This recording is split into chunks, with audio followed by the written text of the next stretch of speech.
Lunch ಬಾಕ್ಸ್ಗೆ ಬ್ರೇಕ್ಫಾಸ್ಟ್ಗೆ ಒಳ್ಳೆ ರೆಸಿಪಿನ ಸರ್ಚ್ ಮಾಡ್ತಾ ಇದ್ದೀರಾ? ಹಾಗಾದರೆ ಪಕ್ಕ ನಿಮಗೆ ಈ ಒಂದು ಬ್ರೇಕ್ಫಾಸ್ಟು ಇಷ್ಟ ಆಗುತ್ತೆ. ತುಂಬ ಸಿಂಪಲ್ ಆ್ಯಂಡ್ ಈಸಿ. ಒಂದೇ ಥರ ಚಿತ್ರಾನ್ನ ತಿಂದು ನಿಮಗೆ ಬೋರ್ ಆಗಿದ್ದರೆ ಈ ರೀತಿ ಒಂದು ಸಲ ಟ್ರೈ ಮಾಡಿ ನೋಡಿ. ನೀವೇ ಕಾಮೆಂಟ್ ಬಾಕ್ಸಲ್ಲಿ ಹೇಳ್ತೀರಾ ಎಷ್ಟು ಸೂಪರಾಗಿ ಬಂದಿದೆ ಚಿತ್ರಾನ್ನ ಅಂತ. ವೆಲ್ಕಮ್ ಬ್ಯಾಕ್ ಟು ಖುಷಿ ಕುಕಿಂಗ್ ಯೂಟ್ಯೂಬ್ ಚಾನಲ್. ಇವತ್ತಿನ ವಿಡಿಯೋದಲ್ಲಿ ತುಂಬಾ ಟೇಸ್ಟಿಯಾದಂಥ ಸಾಸಿವೆಕಾಯಿ ಚಿತ್ರಾನ್ನ ಹೇಗೆ ಮಾಡೋದು ಅನ್ನೋದನ್ನು ತೋರಿಸ್ತಾ ಇದ್ದೀನಿ. ಬನ್ನಿ ಹಾಗಾದರೆ ವಿಡಿಯೋನ ಶುರು ಮಾಡೋಣ. ಫಸ್ಟ್ ಒಂದು ಮಿಕ್ಸಿ ಜಾರ್ಗೆ ಒಂದು ಬಟ್ಲಾಗುವಷ್ಟು ಹಸಿ ಕಾಯಿ ತುರಿ ಹಾಕ್ಕೊಂಡಿದ್ದೀನಿ. ಮತ್ತು 5ರಿಂದ 6 ಹಸಿಮೆಣಸಿಕಾಯಿ ಹಾಕ್ಕೊಂಡಿದ್ದೀನಿ.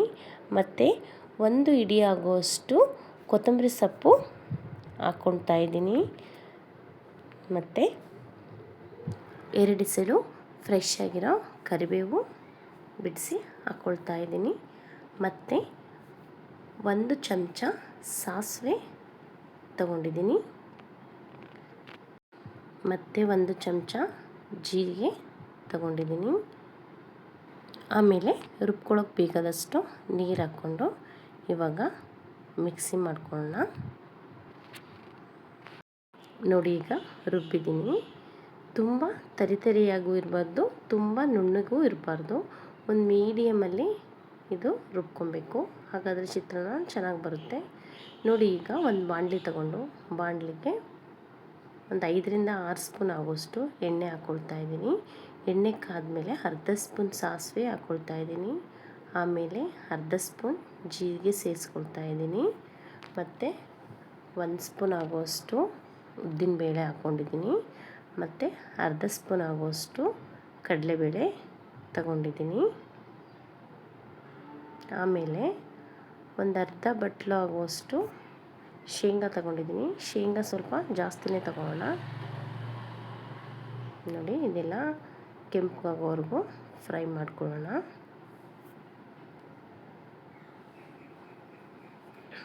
ಅಷ್ಟರೊಳಗೆ ನನ್ನ ಮಗಳೂ ಸಹ ತಿಂಡಿ ಪ್ರಿಪೇರ್ ಮಾಡೋದನ್ನು ನೋಡೋಕೆ ಬಂದಿದ್ದಾಳೆ. ನೋಡಿ ಇವಾಗ ಶೇಂಗಾ ಸ್ವಲ್ಪ ಫ್ರೈ ಆಗ್ತಾಯಿದೆ. ಈ ಟೈಮಲ್ಲಿ ಕರಿಬೇವು ಹಾಕ್ಕೊಂಡು ಫ್ರೈ ಮಾಡ್ಕೊಳ್ತಾ ಇದ್ದೀನಿ. ಇದೆಲ್ಲ ಫ್ರೈ ಆದಮೇಲೆ ರುಬ್ಕೊಂಡಿದ್ದೀವಲ್ಲ ಆ ಮಸಾಲೆನ ಇವಾಗ ಹಾಕ್ಕೊಳ್ತಾ ಇದ್ದೀನಿ. ನೋಡಿ ಹಾಕ್ಕೊಂಡು ಹಾಗೆ ಫ್ರೈ ಮಾಡ್ಕೊಳ್ಳೋಣ. ಜಾರಲ್ಲಿರೋದು ಎಲ್ಲ ನೀಟಾಗಿ ಹಾಕ್ಕೊಳ್ತಾ ಇದ್ದೀನಿ. ನನ್ನ ಮಗಳಿಗಂತೂ ಶೇಂಗಾ ಅಂದರೆ ತುಂಬಾ ಇಷ್ಟ.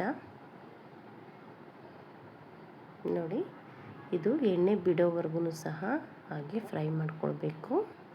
ಈ ಸಮಯದಲ್ಲಿ 1 ಸ್ಪೂನ್ ಆಗೋಷ್ಟು ಅರಿಶಿನ ಪುಡಿ ಹಾಕ್ಕೊಳ್ತಾ ಇದ್ದೀನಿ ಕಲರ್ಗೆ. ನೋಡಿ ಈಗ ಮತ್ತೆ ಫ್ರೈ ಮಾಡ್ಕೊಳ್ಳೋಣ. ಇದಕ್ಕೆ ಯಾವುದೇ ರೀತಿ ನೀರನ್ನ ಹಾಕೋಬೇಡಿ, ಹಾಗೆ ಫ್ರೈ ಮಾಡ್ಕೊಳ್ಳೋಣ. ನೋಡಿ ಎಣ್ಣೆ ಬಿಡೋವರೆಗೂ ಒಂದು 5ರಿಂದ 10 ನಿಮಿಷನಾದರೂ ಇದನ್ನು ಚೆನ್ನಾಗಿ ಫ್ರೈ ಮಾಡ್ಕೊಂಡ್ಮೇಲೆ ಅರ್ಧ ಕಪ್ ಆಗೋಷ್ಟು ಹುಣಸೆ ರಸನ ಸೇರಿಸ್ಕೊಳ್ತಾ ಇದ್ದೀನಿ. ಹುಣಸೆ ರಸ ಹಾಕ್ಕೊಂಡು ಮತ್ತೆ ಒಂದು 2ರಿಂದ 3 ನಿಮಿಷ ಫ್ರೈ ಮಾಡ್ಕೊಳ್ಳೋಣ. ನೋಡಿ ಈ ರೀತಿ ಎಣ್ಣೆ ಬಿಟ್ಕೊಳ್ತಾ ಹೋಗ್ತಾ ಇದೆ. ಇವಾಗ ರುಚಿಗೆ ಬೇಕಾದಷ್ಟು ಉಪ್ಪು ಹಾಕ್ಕೊಳ್ತಾ ಇದ್ದೀನಿ. ಮತ್ತು ಹಾಗೆ 1-2 ನಿಮಿಷ ಫ್ರೈ ಮಾಡ್ಕೊಳ್ಳಿ. ಇವಾಗ ಪರ್ಫೆಕ್ಟಾಗಿ ಗೊಜ್ಜು ರೆಡಿಯಾಗಿದೆ. ಇದಕ್ಕೆ ಆಲ್ರೆಡಿ ರೈಸ್ ಮಾಡಿಟ್ಕೊಂಡಿದ್ದೆ, ಇವಾಗ ಸೇರಿಸ್ಕೊಳ್ತಾ ಇದ್ದೀನಿ. ರೈಸ್ ಸೇರಿಸ್ಕೊಂಡು ಚೆನ್ನಾಗಿ ಒಂದು ಸಲ ಮಿಕ್ಸ್ ಮಾಡ್ಕೊಳ್ಳೋಣ. ಈ ರೀತಿ ರೈಸ್ ಮಿಕ್ಸ್ ಮಾಡಿಕೊಂಡ್ರೆ ರುಚಿಯಾದಂತಹ ಬ್ರೇಕ್ಫಾಸ್ಟು ಲಂಚ್ ಬಾಕ್ಸ್ಗೆ ಒಂದು ಒಳ್ಳೆ ರೆಸಿಪಿ ರೆಡಿಯಾಗಿದೆ. ಇವಾಗ ಸರ್ವ್ ಮಾಡ್ಕೊಳ್ಬೋದು.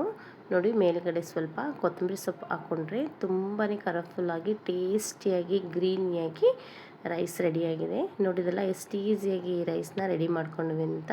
ಸಿಂಪಲ್ ಆ್ಯಂಡ್ ಟೇಸ್ಟಿಯಾಗಿರುತ್ತೆ. ಈ ರೆಸಿಪಿ ನಿಮಗೆ ಇಷ್ಟ ಆದರೆ ಪ್ಲೀಸ್ ಲೈಕ್ ಮಾಡೋದು, ಶೇರ್ ಮಾಡೋದು, ಕಮೆಂಟ್ ಮಾಡೋದನ್ನು ಮರಿಬೇಡಿ.